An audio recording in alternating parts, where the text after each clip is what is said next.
Hi there, and welcome back to 2-Minute Tips with the Qualtrics Experience community.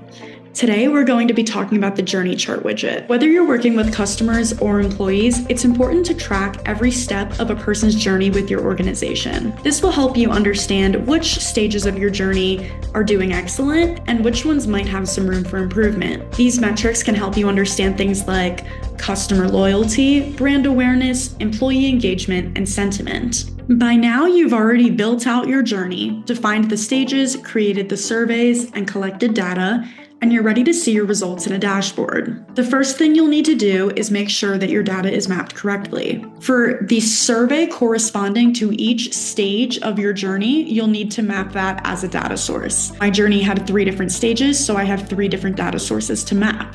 Then, for each one of them, you'll need to map the satisfaction outcome, which is the question that you asked across all of your stages. In my case, please rate your satisfaction with stage name in our store. And I asked them to rate their satisfaction on a scale of 1 to 5. This will be mapped as a number set since we are showing data that is numbers 1 through 5. Next, we'll need to map the stage name, which is just letting the dashboard know which stage of the journey each data source corresponds to. And this will be mapped as a text set. Once you're sure that you've mapped each of these correctly for every data source, go ahead and click Save, and we can create the widget.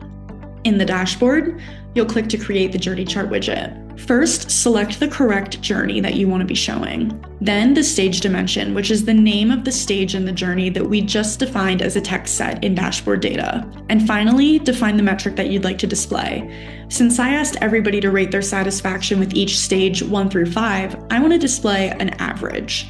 And then we'll select that field, which is the question that I asked everyone to rate 1 through 5.